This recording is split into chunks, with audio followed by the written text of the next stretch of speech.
AI से बनेगी अपराध रोकने की सटीक रणनीति। अमित शाह ने कहा, फोरेंसिक के इस्तेमाल से न्याय मिलने में आई तेजी।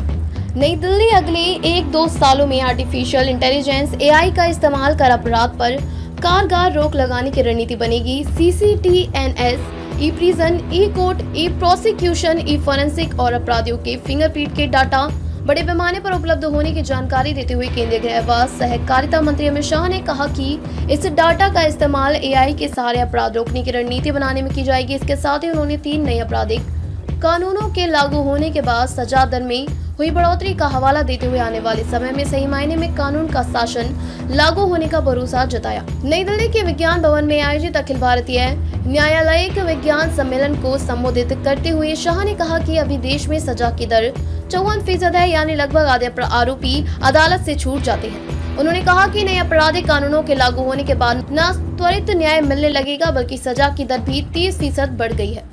उन्होंने कहा कि सरकार की कोशिश सजा की दर में 40% की बढ़ोतरी करने की है। यह फोरेंसिक की मदद के बिना नहीं हो पाएगा।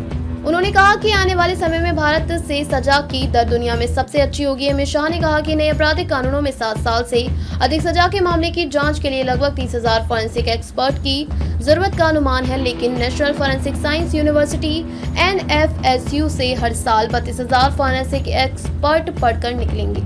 उन्होंने कहा कि NFSU विभिन्न राज्यों 7 परिसर चल रहे हैं और अगले 6 महीने 9 नए शुरू हो जाएंगे, जबकि 10 और नए परिसर स्थापित करने की योजना है। शाह ने कहा कि आरोपी और फरियादी दोनों के साथ अन्याय नहीं हो, इसके लिए फोरेंसिक साइंस को आपराधिक न्याय प्रणाली का अहम हिस्सा बनाना जरूरी है। अमित शाह ने कहा कि देश में CCTNS के तहत 100% थानों में ऑनलाइन FIR दर्ज करने की सुविधा है। इसके तहत 14 करोड़ 19 लाख FIR और उससे जुड़े दस्तावेज ऑनलाइन उपलब्ध हैं। 22,000 अदालतें ई कोर्ट से जुड़ चुकी हैं। 2 crore 19 lakh data e prison का, 29 लाख केसों का ई प्रोसिक्यूशन का डाटा, 29 लाख फोरेंसिक साक्ष्य ई फोरेंसिक पर ऑनलाइन उपलब्ध है। इसके साथ national automated fingerprint identification system NAFIS पर 1 करोड़ 53 लाख आरोपियों के फिंगरप्रिंट और मानव तस्करों का डाटा भी ऑनलाइन हो गया है।